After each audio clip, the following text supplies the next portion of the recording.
네, 어제부터 소비자원이 티몬 위메프에서 상품권을 구매하고 환불받지 못한 피해자를 대상으로 집단분쟁 조정 신청을 받았는데요. 하루 만에 1,700명 넘게 신청을 했다고 합니다.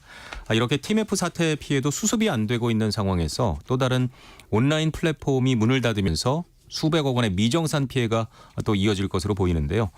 문제는 제2의 티메프 사태가 벌어지는 것이 아닌지 우려가 커지고 있습니다. 자세한 얘기 이정희 중앙대 경제학부 교수와 함께 나눠보겠습니다. 어서 오십시오. 안녕하세요.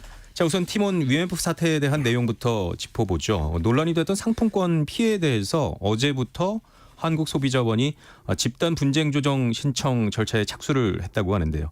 현재까지 티메프 사태 현황 먼저 좀 짚어주시죠. 네, 티메프 사태는 지난 7월 8일이죠. 7월 8일 날 온라인 오픈마켓인 위메프가 그동안 이제 판매대금 미지급 문제가 이제 터졌어요. 네.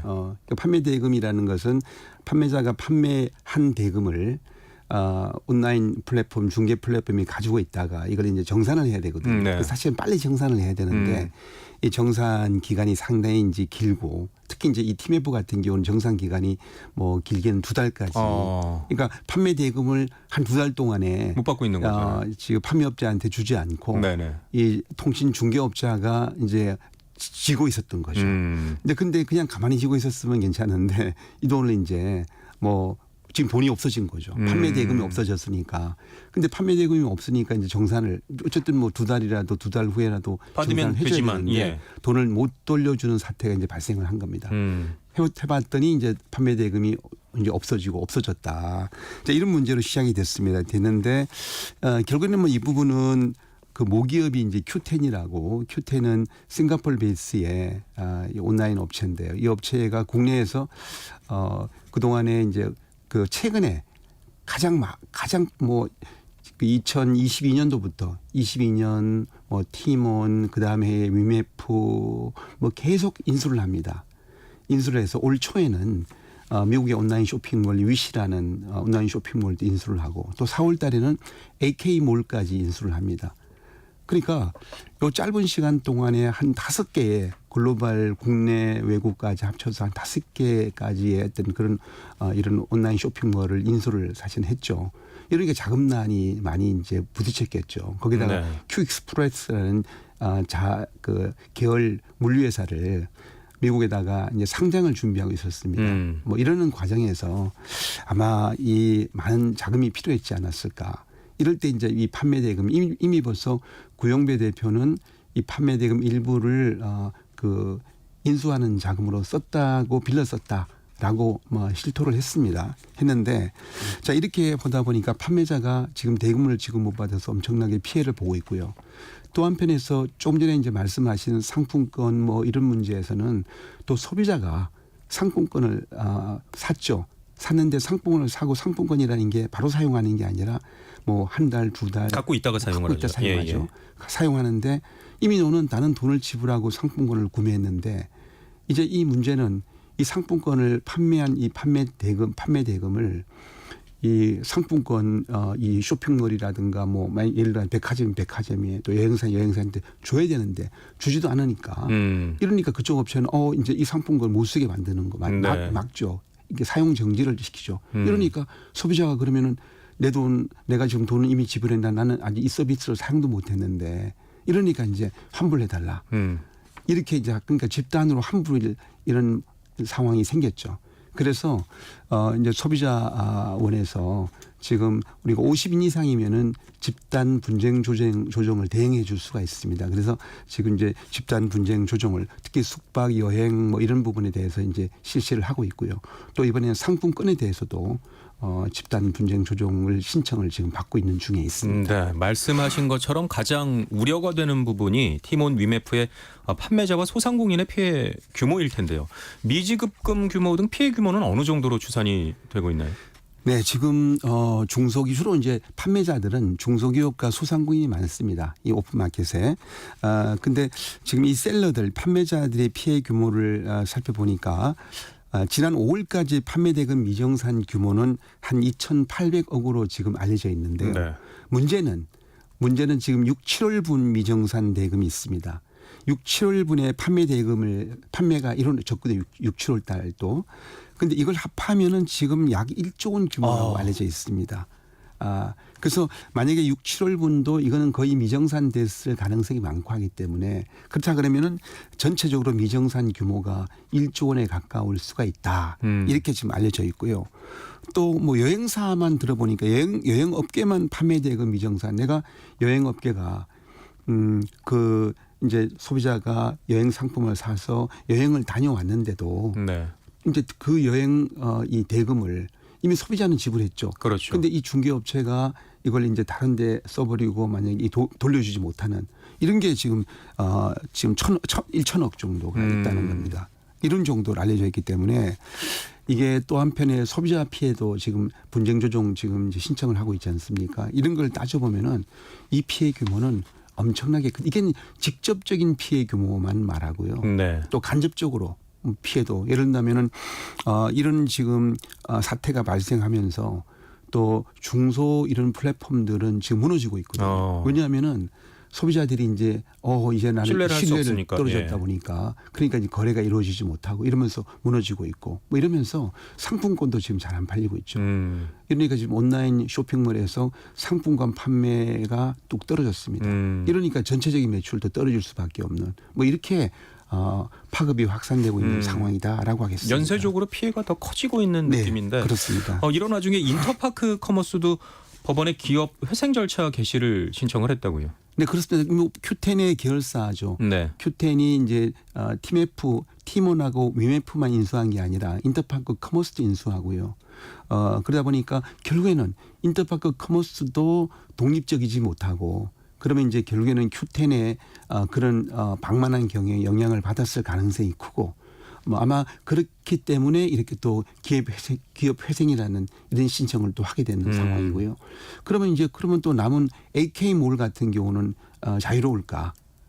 이것도 또 두고 봐야 될 안 좋은 영향을 받겠죠. 네, 그렇습니다. 예. 네. 연쇄적으로 계속 무너지고 있다는 생각이 드는데요. 여기에 지난 주말 가구와 가전제품 등을 판매하는 온라인 쇼핑몰이 또 문을 닫았다고 하던데 미정산금이 수백억 원대라고 하던데요. 네, 이 알레츠도 이건 전문 이제 플랫폼 중개 플랫폼입니다. 주로 가구라든가 가전 전문을 주로 하고 있는데요. 이것도 중소기업 이제 규모이지만은 여기도 마찬가지로 이런 이 세일 어떤 할인율 같은 걸 많이 팔았기 때문에 이러면서 판매 대금이 좀 커졌습니다. 커졌는데 결국 여기도 마찬가지로 지금 TMF와 유사한 방식으로 거래를 한 게 아닌가. 그러니까 지금 사실 뭐 갑자기 영업 중지를 하고 사라져 버리고 말한 거죠. 이 부분은 뭐 정상적이라고 볼 수가 없지 않습니까? 네. 그러니까 그러면 판매 대금을 그러면 결국엔 판매자가 못 받게 되는 상황이 발생되고 아직까지 정확하게 어느 정도 규모인지를 지금 이제 좀 더 파악을 봐야 되겠지만 수백억 원대가 아닐 수도 있겠군요. 네, 더 많을 수도 있겠죠. 네. 그런데 그러면은 지금 이 알레치에서 끝날 건가? 그렇지 않을 가능성이 있다는 거죠. 이런 또 중소 중개 플랫폼들이 많이 있습니다. 또 많이 있는데 이들 업체들이 건강한 어떤 그런 이 재무 구조를 가지고 있는 업체도 있겠지만은 그렇지 못한 업체가 있고 또 판매 대금을 혹시나 또 엉뚱하게 이렇게 잘못 운용을 했다든가 이렇게 했을 경우라면 또 피해가 그쪽으로 불똥이 또 튈 수도 있다 이렇게 볼 수 있습니다. 네, 상황이 이렇다 보니 제2의 TMF 사태가 이어질까 또 우려가 되는데요. 작은 쇼핑몰은 물론이고요. 주요 이커머스의 플랫폼 중에서도 완전 자본 잠식 상태의 재무제표를 가진 곳들이 꽤 있다고요. 네, 대부분이 이제 이 플랫폼들이 이게 스타트업으로 많이 시작을 합니다. 스타트업 창업으로 이렇게 시작을 많이 하기 때문에 그렇게 처음에는 이렇게 창업을 하면 이 플랫폼이 인지도도 약하기 때문에 이런 뭐 거래액이 작겠죠.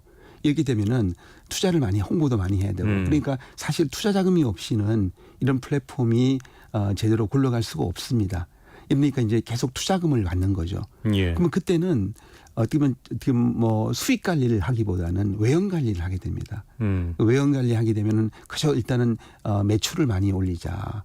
외형이 좀 많아져야 투자금도 계속 들어올 수 있고 그러니까 일정한 기간 동안에는 수익 관리보다는 외형 관리라든가 이런 걸 통해서 성장에 중심을 두게 되고요. 이러면서 이제 투자금을 받아서 이것이 굴러가는 거죠. 굴러가는데 그러다 보니까 그러다 보니까 이 수익 관리가 제대로 안 되는 상태에서 이러다 보니까 투자가 만약에 제대로 좀 안 이루어지게 되면은 바로 그런 자본 잠식이라는 이런 상황을 맞이하게 되는 이런 어쩜 좀 특성을 갖고 있다라고 볼 수 있겠습니다. 현재 이커머스 상황이 이런데 투자를 할 사람이 있을까 싶기도 하고요. 맞습니다. 투자가 지금 같은 경우는 사실 코로나19 사태가 터졌을 때 가장 어려웠던 중에 하나가 이제 이런 벤처 투자가 상당히 어려웠습니다. 네. 벤처 분야 창업이 투자가 많이 이제 이루어지지 못하고 있기 때문에 거기다가 지금 금리가 많이 올랐잖아요.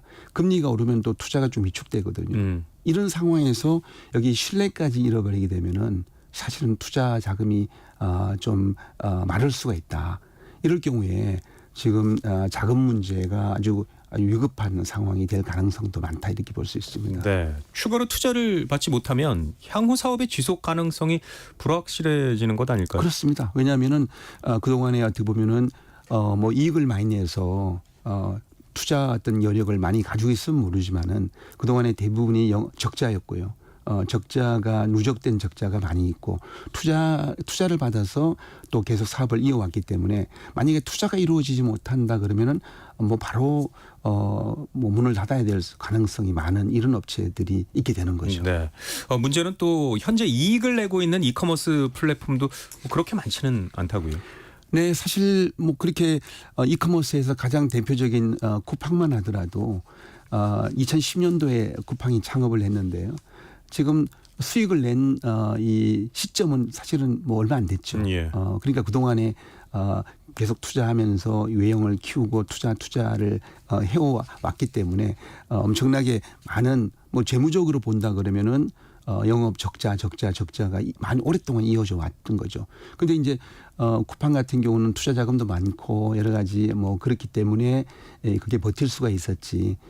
그렇지 않고 어쨌든 그런 뭐 앞으로 잠재력이라든가 또 여러 가지 뭐 이 경영 능력을 제대로 못 보여줬다 그러면 투자가 계속 이어지지 못한다 그러면은 바로 뭐 중단이 되는 영업 중단이 또 될 수밖에 없는 이런 위기로 갈 수도 있는 업체들이 좀 꽤 있을 것이다 이렇게 네. 보입니다. 이익을 내지 않아도 쇼핑몰이 운영이 된다는 것, 쇼핑몰 생태계의 문제일까요?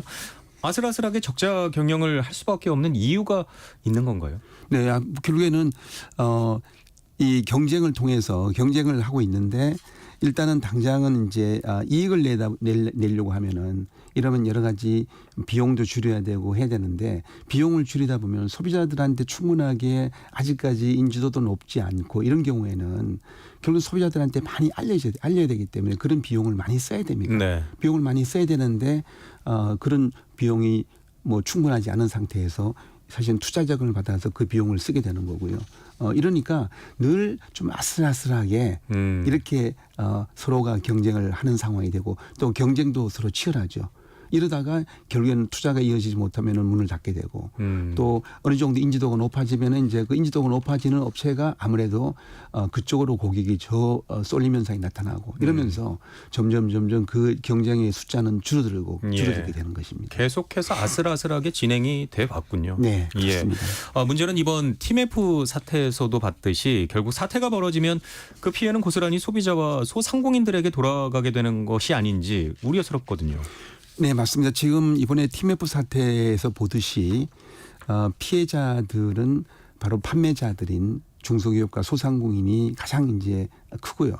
또 소비자들도 지금 피해를 많이 보고 있습니다. 많이 보고 있기 때문에 앞으로 지금 이런 정부가 이런 부분에 있어서 좀 철저하게 실태 파악을 하고 해서 이런 특히 또다시 중소기업 소상공인들이 피해를 보는 왜냐하면 그렇지 않아도 중소기업이나 소상공인이 경영이 어렵습니다. 지금 경기도 좋지 않고 하기 때문에. 네. 그런데 이런 사태까지 터져버리면은 사실 기업을 영위하기가 대단히 어렵기 때문에 지금 그렇지 않아도 지금 자영업자들이 폐업이 지금 계속 늘어나고 있는 상태에서 그래서 이번 TMF 사태는 여러 가지로 주는 이 정부에 주는 또 메시지라든가 또 기업에 주는 메시지가 크다. 이건 소비자들한테 여러 가지 메시지가 주고 있죠. 왜냐하면 신뢰의 부분들. 그러니까 함부로 싸게 할인한다고 해가지고 함부로 사는 것이 좀 조심해야 된다. 이런 메시지도 주고 있는 것입니다. 네. 이번 사태를 보면서 더 화가 나는 건 워낙 피해가 또 크다 보니까 플랫폼의 문제를 혈세로 막는 반복적인 행태가 벌어지는 건 아닌가 이런 생각도 들거든요. 네, 뭐 늘 그렇지만은 이제 우리 뭐 사태가 터지면은 이 사태를 터지게 한 장본인이 또 따로 있죠. 네. 따로 있지만은 일단 당장 이제 이 피해자들이 한마디로 뭐 길바닥에 낳는 이런 상황이 생기고 있지 않습니까? 네. 이런 경우는 막아야 되기 때문에 정부가 아마 긴급 유동성 어떤 이런 지원을 이제 하려고 하는 것 같습니다. 네. 그러면 왜냐하면은 어떤 상황인가 하면은 이런 판매자들은 사실은 뭐 돈 1, 2억이 아쉬운 상황인데 내가 10억이라는 돈을 판매 대금을 못 받고 있어요. 뭐 네. 2달 후에 주겠다 하니까 2달 후에 기대를 하는 거고, 그럼 2달 동안은 자금이 부족하니까 은행에다가 이 판매 대금을 담보로 해서 선정산 대출이라는 걸 받습니다. 네. 이런 걸 받아서 그러면 이자까지 내면서 또 이걸 자금을 굴리고 있는데, 문제는 이 판매 대금을 못 받게 되면 담보가 없어졌잖아요. 그럼 은행으로부터 바로 이제 이 독촉이 올 수밖에 없게 되고, 그럼 이게 다 내 빚이 되는 거죠. 네. 그럼 나는 그동안 빚도 없었던 이런 좀 건강했었는데, 근데 빚을 도리어 이게 빚쟁이가 된 거죠. 한마디로 나는 채권이 더 많았는데 채권을 못 받게 되니까 이게 이제 바로 흑자도산 상황이 생기는 거예요. 물건을 팔았는데도. 네, 물건을 정당하게 팔았고 내 돈만 파는 물건을 대금만 받으면 되는데 그걸 못 받게 되니까, 자, 이런 문제가 터지니까 정부가 일단 당장 유동성이 급한 이런 이제 부도가 날 수도 있고 여러 가지 문제가 생기니까 이런 부분들에 대해서 정부가 일단 지원을 통해서 그런 이제 위급한 문제를 좀 해결하자. 물론 근본적인 문제 해결은 되지 않겠죠. 네. 더 큰 피해가 벌어지기 전에 또 반복되기 전에 제대로 된 대책과 제도가 나와야 할 것 같은데요. TMF 사태 이후에 수습 추이와 대책들은 제대로 진행이 되고 있을까요? 네, 지금 이번에 TMF 사태에서 가장 이제 주목을 받는 이 문제가 뭐냐면은 통신 판매 중개업이라는 현재 오픈마켓이라든가 이 오픈마켓 TMF가 오픈마켓인데요. 이들이 이제 통신 판매업이 아니고 통신 판매 중개업입니다. 직접 물건을 거래하는 게 아니라 물건을 거래하는 플랫폼을 만들어주고 거래를 하도록 하는 거죠. 하도록 하는데, 그런데 이 중개업체가 판매 대금은 자기를 통해서 이제 전달이 되도록 하는 이런 구조를 갖고 있게 됩니다. 그런데 이제 그러다 보니까 이 판매 대금에 관련돼 가지고 이런 안전하게 관리를 해야 되고 빨리 또 정산을 해주도록 한다든가 이런 부분에 대한 어떤 그런 관리 감독이 좀 느슨했던 겁니다. 이 부분은. 그다음에 또 소비자한테도 이렇게 환불을 받는데 환불의 책임 문제라든가 여러 가지 문제가 왜냐하면 통신 이 중개업자 같은 경우에는 내가 소비자가 카드로 물건을 사면은 그러면 카드사에서 이제 이게 또 피지사로 대금이 옮겨가게 되고, 피지사에서 다시 이제 플랫폼으로 옮겨가고 플랫폼에서 판매자로 넘어가야 되는 이런 과정이 사실은 복잡한 이 과정을 겪고 있습니다. 이러다 보니까 이 환불에 대한 책임이 누구한테 있느냐, 이거 가지고 현재 지금 TMF 같은 사태에서도 피지사냐, 뭐 여행 상품 같은 여행업체냐, 피지사냐, 누구냐 이런 문제가 있기 때문에 이런 부분들에 있어서 좀 분명한 어떤 책임 규명이 일어날 수 있도록 하고 해야 되고, 그다음에 또 하나가 그 판매 대금의 부분에 있어서도 이것도 이게 안전하게 관리되고 또 빨리 정산될 수 있는 이런 좀 제도적인 환경을 이번에 잘 만들어야 되지 않을까 생각합니다. 네. 정부가 피해 소상공인들을 위해서 피해 대책을 마련하겠다고 하는 등 발빠르게 수습을 하고는 있지만 정작 소상공인들은 실효성이 없다고 주장을 하고 있다고요. 왜냐하면 이제 소상공인 입장에서는 그 판매 대금을 일단은 돌려받지 못하게 될 부분이 되는 거죠. 네. 현재 지금 상황으로 볼 때는 판매 대금을 돌려받지 못할 가능성이 큰 거죠.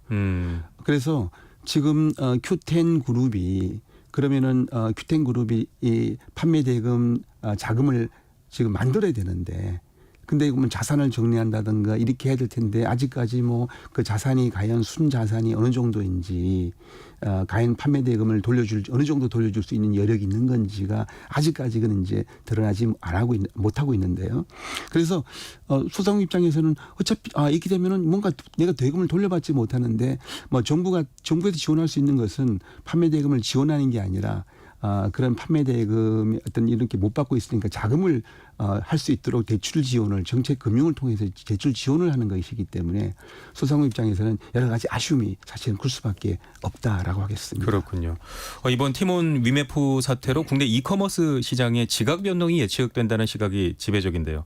앞으로 이커머스 시장은 어떻게 변할 것으로 전망을 하고 계시고 그리고 이번 격변기에 이커머스 플랫폼은 어떻게 대응을 해야 할지 마지막으로 좀 정리를 해 주시죠. 네, 이커머스가 그동안에 이제 많은 경쟁을 해왔습니다마는 이번에 티메프 사태로 소비자의 신뢰를 많이 잃어버리는 문제가 생겼기 때문에 그러면 소비자 신뢰가 높은 이런 이 이커머스들에게는 또 고객들이 아마 그쪽으로 고객들이 거래를 하자고 할 가능성이 많고 셀러들도 마찬가지죠. 이제 셀러들도 물건을 함부로 이제 아무 이커머스하고 거래를 해서는 이게 그 리스크가 상당히 크구나 이걸 이제 깨닫게 된 거죠. 그래서 이렇게 되면은 이런 중소 플랫폼들이 많이 무너질 수가 있을 것으로 보입니다. 그래서 그게 사실은 이제 우려가 많이 되는데요. 그렇게 되면은 이제 일부 업체들 위주로 그 쏠림이 좀 더 커질 가능성이 있지 않을까 이렇게 생각이 됩니다. 이런 일종의 하나의 구조조정이 원하지 않는 구조조정이 일어나는 부분이 있을 수가 있어 보이고요.